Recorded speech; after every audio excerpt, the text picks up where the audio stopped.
അധ്യായം 22. ദാവീദിന്റെ വിജയകീർത്തനം. കർത്താവ് ദാവീദിനെ സകല ശത്രുക്കളിൽ നിന്നും സാവൂളിൽ നിന്നും രക്ഷിച്ച ദിവസം ദാവീദ് അവിടുത്തേക്ക് ഒരു കീർത്തനം ആലപിച്ചു.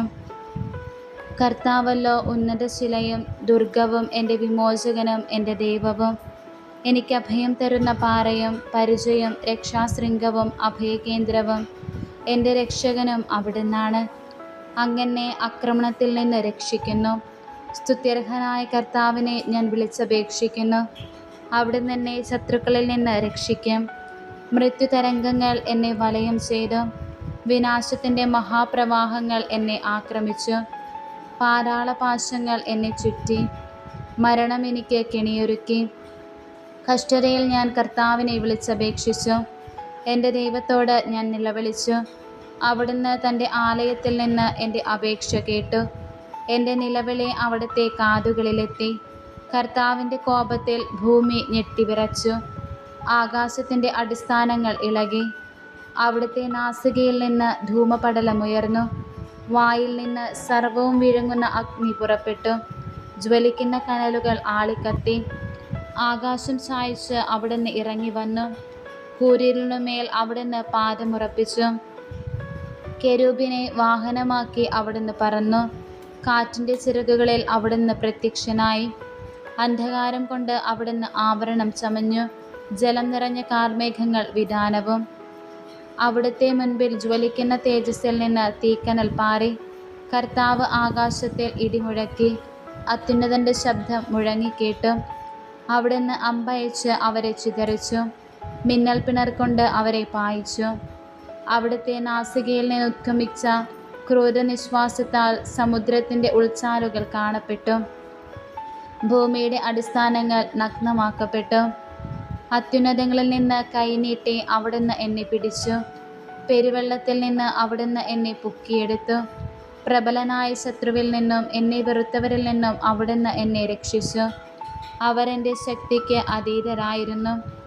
അനർത്ഥകാലത്ത് അവർ എൻ്റെ മേൽ ചാടി വീണു. കർത്താവ് എനിക്ക് അഭയസ്ഥാനമായിരുന്നു. അവിടുന്ന് എന്നെ വിശാല സ്ഥലത്തേക്ക് ആനയിച്ചു. എന്നിൽ പ്രസാദിച്ചതിനാൽ എന്നെ വിമോചിപ്പിച്ചു. എൻ്റെ നീതിക്കൊത്ത വിധം കർത്താവ് എനിക്ക് പ്രതിഫലം നൽകി. എൻ്റെ കൈകളുടെ നിർമ്മലതയ്ക്ക് ചേർന്ന വിധം എനിക്ക് പകരം തന്നു. കർത്താവിൻ്റെ വഴിയിൽ നിന്ന് ഞാൻ വ്യതിചലിച്ചില്ല. തിന്മ ചെയ്ത് എൻ്റെ ദൈവത്തിൽ നിന്ന് ഞാൻ അകന്നു പോയില്ല. അവിടുത്തെ കൽപ്പനകൾ എൻ്റെ കൺമുൻപിലുണ്ടായിരുന്നു. അവിടുത്തെ നിയമങ്ങൾ ഞാൻ ലംഘിച്ചില്ല. തിരുമുൻപിൽ ഞാൻ നിർമ്മലനായിരുന്നു. കുറ്റങ്ങളിൽ നിന്ന് ഞാൻ അകന്നു നിന്നു. ആകയാൽ എൻ്റെ നീതിയും നിഷ്കളങ്കതയും കണ്ട് കർത്താവ് എനിക്ക് പ്രതിഫലം നൽകി. വിശ്വസ്തനോട് അവിടുന്ന് വിശ്വസ്തത പുലർത്തുന്നു. നിഷ്കളങ്കനോട് നിഷ്കളങ്കമായി പെരുമാറുന്നു. നിർമ്മലനോട് നിർമ്മലമായും ദുഷ്ടനോട് ക്രൂരമായും അങ്ങ് പെരുമാറുന്നു. വിനീതരെ അങ്ങ് വിടുവിക്കുന്നു. അഹങ്കാരികളെ അങ്ങ് വീഴ്ത്തുന്നു. കർത്താവേ, അങ്ങൻ്റെ ദീപമാണ്. എൻ്റെ ദൈവം എൻ്റെ അന്ധകാരം അകറ്റുന്നു. അങ്ങയുടെ സഹായത്താൽ സൈന്യനിരയെ ഞാൻ ഭേദിക്കും. എൻ്റെ ദൈവത്തിൻ്റെ സഹായത്താൽ കോട്ട ഞാൻ ചാടിക്കടക്കും. ദൈവത്തിൻ്റെ മാർഗം അവികലമാണ്. തന്നിൽ ആശ്രയിക്കുന്നവർക്ക് അവിടുന്ന് പരിചയാണ്. കർത്താവിൻ്റെ വാഗ്ദാനം നിറവേറ്റപ്പെടും. കർത്താവല്ലാതെ ദൈവമായ ആരുണ്ട്? നമ്മുടെ ദൈവമല്ലാതെ ഉന്നതശിലയുണ്ടോ? ദൈവമായ എൻ്റെ സുശക്ത സങ്കേതം. എൻ്റെ മാർഗം അവിടുന്ന് സുരക്ഷിതമാക്കുന്നു. അവിടുന്ന് എൻ്റെ കാലുകൾക്ക് മാൻപയുടെ വേഗം നൽകി. ഉന്നതഗിരികളിൽ എന്നെ സുരക്ഷിതനായി നിർത്തി. എൻ്റെ കൈകളെ അവിടുന്ന് യുദ്ധമുറ അഭ്യസിപ്പിച്ചു. എൻ്റെ കരങ്ങൾക്ക് പിത്തളവില്ല് കുലയ്ക്കാൻ കഴിയും. രക്ഷയുടെ പരിച അങ്ങ് എനിക്ക് നൽകിയിരിക്കുന്നു. അങ്ങയുടെ പരിപാലനം എന്നെ വലിയവനാക്കി. എൻ്റെ വീഥി അങ്ങ് വിശാലമാക്കി. എൻ്റെ കാലുകൾ വഴുതിയതുമില്ല. ശത്രുക്കളെ ഞാൻ പിന്തുടർന്ന് പിടിച്ചു. അവരെ സംഹരിക്കുവോളം ഞാൻ പിൻവാങ്ങിയില്ല. ഞാൻ അവരെ സംഹരിച്ചു. എഴുന്നേൽക്കാനാവാത്ത വിധം അവരെ ഞാൻ തകർത്തു. അവർ എൻ്റെ പാദങ്ങൾക്കടിയിൽ ഞെരിഞ്ഞു. യുദ്ധത്തിനായി ശക്തി കൊണ്ട് അങ്ങ് എൻ്റെ അരമുറുക്കി. എന്നെ ആക്രമിച്ചവരെ അങ്ങ് എനിക്ക് അധീനരാക്കി. എൻ്റെ ശത്രുക്കളെ അങ്ങ് പലായനം ചെയ്യിച്ചു. എന്നെ വെറുത്തവരെ ഞാൻ നശിപ്പിച്ചു. സഹായത്തിനു വേണ്ടി അവർ മുഖമുയർത്തി. രക്ഷിക്കാൻ ആരുമുണ്ടായിരുന്നില്ല. കർത്താവിനോട് അവർ നിലവിളിച്ചു. അവിടുന്ന് ഉത്തരമരുളിയില്ല. നിലത്തെ പൂഴി പോലെ ഞാൻ അവരെ പൊടിച്ചു, തെരുവിലെ ചെളി പോലെ ചവിട്ടി മെതിച്ചു. ജനതകളോടുള്ള കലഹത്തിൽ നിന്ന് അങ്ങ് എന്നെ രക്ഷിച്ചു. അങ്ങനെ ജനതകളുടെ അധിപനാക്കി. എനിക്ക് അപരിചിതമായ ജനം എന്നെ സേവിച്ചു. വിദേശികൾ എന്നോട് കേണിരന്നു. എന്നെക്കുറിച്ച് കേട്ട മാത്രയിൽ അവരെന്നെ അനുസരിച്ചു. വിദേശീയർക്ക് ധൈര്യമറ്റു. സങ്കേതങ്ങളിൽ നിന്ന് വിറയലോടെ അവർ പുറത്തു വന്നു. കർത്താവ് ജീവിക്കുന്നു. എൻ്റെ ഉന്നത ശില വാഴ്ത്തപ്പെടട്ടെ. എൻ്റെ രക്ഷയുടെ ശിലയായ ദൈവം സ്തുതിക്കപ്പെടട്ടെ. ദൈവം എനിക്ക് വേണ്ടി പ്രതികാരം ചെയ്തു. ജനതകളെ എനിക്ക് അധീനരാക്കി. ശത്രുക്കളിൽ നിന്ന് അവിടുന്ന് എന്നെ രക്ഷിച്ചു. വൈരികളുടെ മേൽ എന്നെ ഉയർത്തി. അക്രമികളിൽ നിന്ന് അവിടുന്ന് എന്നെ വിടുവിച്ചു. ആകയാൽ കർത്താവെ, ജനതകളുടെ മധ്യേ ഞാൻ അങ്ങേക്ക് സ്തോത്രം ആലപിക്കും. അങ്ങയുടെ നാമം പാടി സ്തുതിക്കും. തൻ്റെ രാജാവിന് അവിടുന്ന് വൻ വിജയം നൽകുന്നു. തൻ്റെ അഭിഷിക്തനോട് അവിടുന്ന് എന്നേക്കും കാരുണ്യം കാണിക്കുന്നു. ദാവീദിനോടും അവൻ്റെ സന്തതിയോടും തന്നെ. ദാവീദിൻ്റെ അന്ത്യവചസ്സുകൾ. അധ്യായം 23. ദാവീദിൻ്റെ അന്ത്യവചസ്സുകൾ. ദാവീദിൻ്റെ അന്ത്യവചസ്സുകളാണിത്. ജസ്സയുടെ പുത്രൻ ദാവീദ്, ദൈവം ഉയർത്തിയവൻ, യാക്കോബിൻ്റെ ദൈവത്തിൻ്റെ അഭിഷിക്തൻ, ഇസ്രായേലിൻ്റെ മധുരഗായകൻ പ്രവചിക്കുന്നു. കർത്താവിൻ്റെ ആത്മാവ് എന്നിലൂടെ അരുളി ചെയ്യുന്നു. അവിടുത്തെ വചനമാണ് എൻ്റെ നാവിൽ. ഇസ്രായേലിൻ്റെ ദൈവം സംസാരിക്കുന്നു. ഇസ്രായേലിൻ്റെ ഉന്നത ശില എന്നോട് അരുളി ചെയ്തിരിക്കുന്നു. മനുഷ്യരെ നീതിയോടെ ഭരിക്കുന്നവൻ, പ്രഭാതത്തിലെ പ്രകാശം പോലെ, കാർമേഘരഹിതമായ പ്രഭാതത്തിൽ പ്രകാശിക്കുന്ന സൂര്യനെ പോലെ, ഭൂമിയിൽ പുല്ലുമുളപ്പിക്കുന്ന മഴ പോലെ അവൻ ശോഭിക്കുന്നു. എൻ്റെ ഭവനം ദൈവസന്നിധിയിൽ അങ്ങനെയല്ലയോ? അവിടുന്ന് എന്നോട് ശാശ്വതമായ ഉടമ്പടി ചെയ്തിരിക്കുന്നു. സുരക്ഷിതമായി സംവിധാനം ചെയ്ത ഉടമ്പടി. അവിടുന്ന് എൻ്റെ രക്ഷയും അഭിലാഷവും സാധിച്ചു തരും. ദൈവചിന്തയില്ലാത്തവർ എറിഞ്ഞുകളയേണ്ട മുള്ളു പോലെയാകുന്നു. അത് കയ്യിൽ എടുക്കുകയില്ലല്ലോ.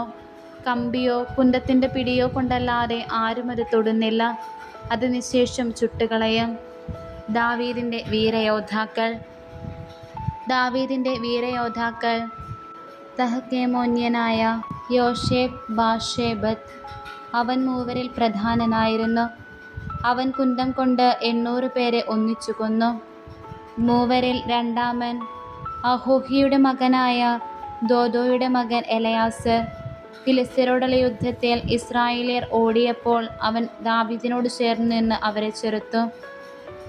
അവൻ കൈ തളരും വരെ ഫിലിസ്ത്യരെ വെട്ടി. അവൻ്റെ കൈ വാളോട് ഒട്ടിച്ചേർന്നു പോയി. കർത്താവിൻ്റെ അന്നത്തെ വിജയം വലുതായിരുന്നു. മരിച്ചു വീണവരെ കൊള്ളയടിക്കാൻ മാത്രമാണ് ജനം മടങ്ങി വന്നത്.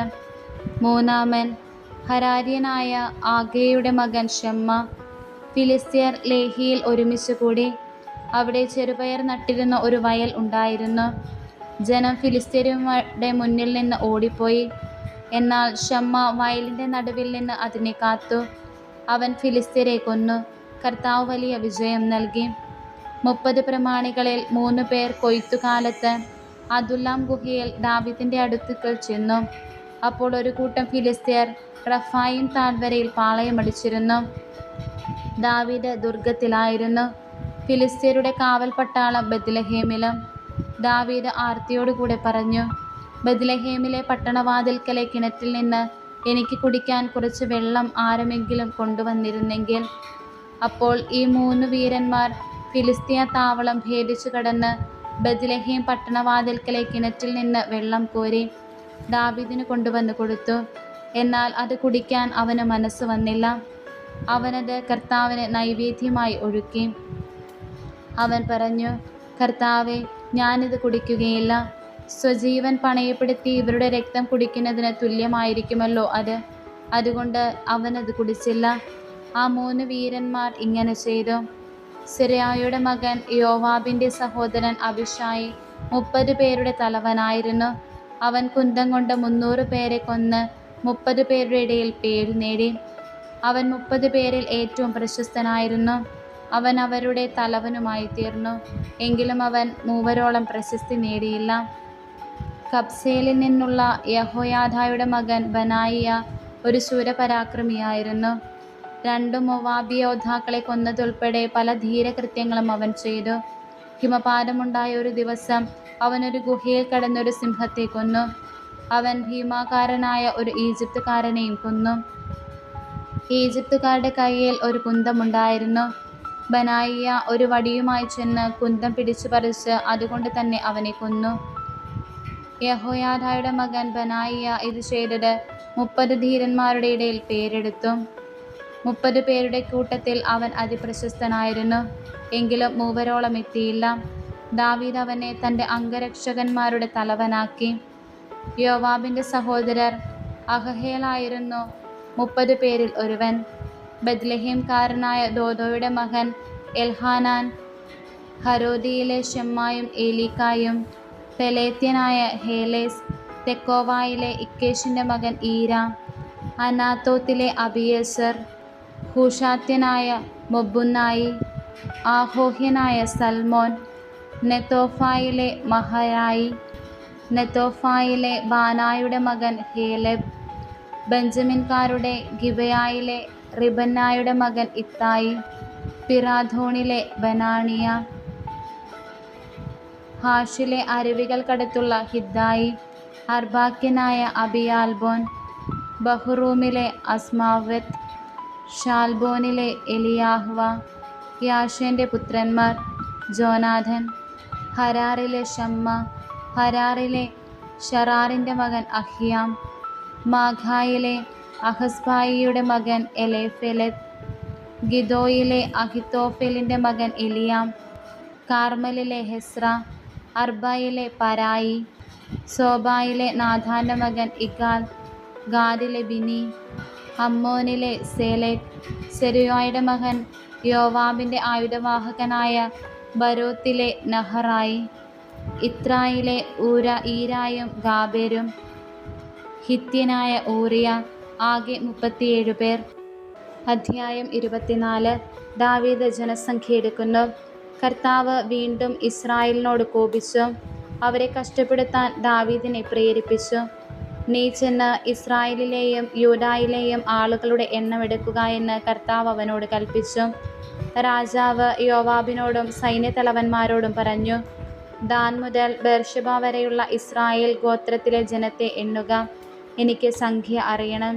എന്നാൽ യോവാബ് പറഞ്ഞു, രാജാവേ, അങ്ങയുടെ ദൈവമായ കർത്താവ് ജനത്തെ ഇന്നുള്ളതിൻ്റെ 100 ഇരട്ടി വർദ്ധിപ്പിക്കട്ടെ. അത് കാണാൻ അങ്ങേക്ക് ഇടവരട്ടെ. പക്ഷേ അങ്ങേക്ക് ഇതിലിത്ര താല്പര്യം എന്താണ്?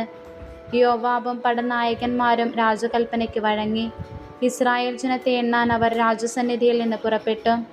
അവർ യോർദാൻ കടന്ന് താഴ്വരയുടെ മധ്യത്തിലുള്ള അരോവരിൽ നിന്ന് ആരംഭിച്ച് ഗാദിലേക്കും യാസറിലേക്കും പോയി. അവർ ഗിലെയാദിലെയും ഹിത്യരുടെ ദേശമായ കാദേശിലും എത്തി. പിന്നെ ദാനിലേക്കും അവിടെ നിന്ന് സീദോനിലേക്കും പോയി. കോട്ട കെട്ടിയ ടയർ പട്ടണത്തിലും ഹിവ്യരുടെയും കാനാന്യരുടെയും എല്ലാ പട്ടണങ്ങളിലും അവസാനം യൂദായുടെ നെഗേബിലുള്ള ബേർശബായിലും അവരെത്തി. അവർ ദേശമെല്ലാം സഞ്ചരിച്ച് 9 മാസവും 20 ദിവസവും കഴിഞ്ഞ് ജെറുസലേമിലെത്തി. യോവാബ് ജനസംഖ്യ രാജാവിനെ അറിയിച്ചു. സൈന്യസേവനത്തിന് പറ്റിയവർ ഇസ്രായേൽ 8 ലക്ഷവും യൂദയായിൽ 5 ലക്ഷവും ഉണ്ടായിരുന്നു. ജനസംഖ്യ എടുത്തു കഴിഞ്ഞപ്പോൾ ദാവീദിന് മനസാക്ഷിക്കുത്തുണ്ടായി. ദാവീദ് കർത്താവിനോട് പറഞ്ഞു, ഞാൻ കൊടും പാപം ചെയ്തിരിക്കുന്നു. കർത്താവേ, അങ്ങയുടെ ദാസൻ്റെ പാപം പൊറുക്കണമേ. ഞാൻ വലിയ ഭോഷത്വം പ്രവർത്തിച്ചിരിക്കുന്നു. ദാവീദ് രാവിലെ എഴുന്നേറ്റപ്പോൾ അവൻ്റെ ദീർഘദർശിയായ ഗാദ് പ്രവാചകനോട് കർത്താവ് അരുളി ചെയ്തു, നീ ചെന്ന് ദാവീദിനോട് പറയുക, കർത്താവ് അരുളി ചെയ്യുന്നു, ഇതാ 3 കാര്യങ്ങൾ, അതിലൊന്ന് തിരഞ്ഞെടുത്തുകൊള്ളുക, അത് ഞാൻ നിന്നോട് ചെയ്യും.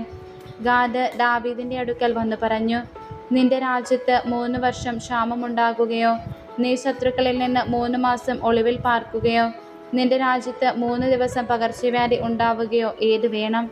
എന്നെ അയച്ചവന് ഞാൻ മറുപടി കൊടുക്കേണ്ടതിന് നീ ആലോചിച്ച് ഉത്തരം പറയുക.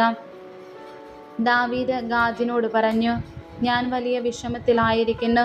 കർത്താവിൻ്റെ കരം തന്നെ നമ്മുടെ മേൽ പതിച്ചുകൊള്ളട്ടെ. എന്തെന്നാൽ അവിടുന്ന് അതിദയാലുവാണല്ലോ.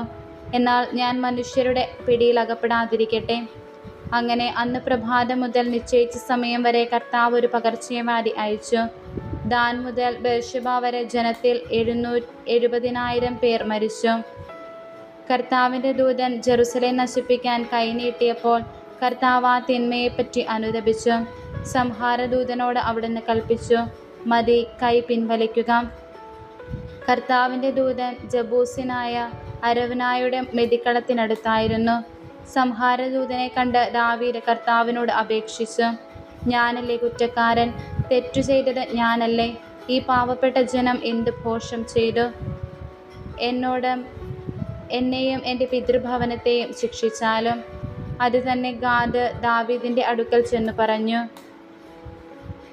ജബൂസ്യനായ അരവ്നായുടെ മെതിൽക്കളത്തിൽ ചെന്ന് കർത്താവിനൊരു ബലിപീഠം പണിയുക. ദാവീദ് കർത്താവിൻ്റെ കൽപ്പനയനുസരിച്ച് ഗാദ് പറഞ്ഞ പ്രകാരം ചെന്നു. അരവ്ന തല ഉയർത്തി നോക്കിയപ്പോൾ രാജാവും ഭൃത്യന്മാരും തൻ്റെ അടുത്തേക്ക് വരുന്നത് കണ്ടു. അവൻ ചെന്ന് രാജാവിൻ്റെ മുൻപിൽ സാഷ്ടാംഗം പ്രണമിച്ചു. അവൻ ചോദിച്ചു, പ്രഭോ, ഇങ്ങോട്ട് എഴുന്നള്ളിയതെന്തിന്? ദാവീദ് പറഞ്ഞു, മഹാമാരി ജനത്തിൽ നിന്ന് അകലേണ്ടതിന്, കർത്താവിനൊരു ബലിപീഠം പണിയാൻ, നിന്റെ മെതിക്കലം വാങ്ങുവാൻ തന്നെ. അരവ്ന ദാവീദിനോട് പറഞ്ഞു, യജമാനനെ, അങ്ങ് ആഗ്രഹിക്കുന്നത് എന്തും ബലിയർപ്പിച്ചാലും. ബലിപീഠത്തിൽ അർപ്പിക്കേണ്ടതിന് ഇതാ കാളകൾ, വിറകിന് ഇതാ മെതിവണ്ടികളും നുകങ്ങളും. രാജാവേ, അരവ്ന ഇതെല്ലാം രാജാവിന് തരുന്നു. അവൻ തുടർന്നു, അങ്ങയുടെ ദൈവമായ കർത്താവ് അങ്ങിൽ സംപ്രീതനാകട്ടെ. ദാവീദ് അരവ്നായോട് പറഞ്ഞു, ഇല്ല, വിലയ്ക്ക് മാത്രമേ ഞാനിത് വാങ്ങൂ. എനിക്കൊരു ചെലവുമില്ലാത്ത ദഹനബലി എൻ്റെ ദൈവമായ കർത്താവിന് ഞാൻ അർപ്പിക്കുകയില്ല. അങ്ങനെ ദാവീദ് 50 ശെക്കൽ വെള്ളി കൊടുത്ത് കളവും കാളകളും വാങ്ങി. അവിടെ ബലിപീഠം പണിത് ദാവീദ് കർത്താവിന് ദഹനബലികളും സമാധാന ബലികളും അർപ്പിച്ചു. കർത്താവ് ദാവീദിൻ്റെ പ്രാർത്ഥന കേട്ടു. ഇസ്രായേലിൽ നിന്ന് മഹാമാരി വിട്ടുപോയി.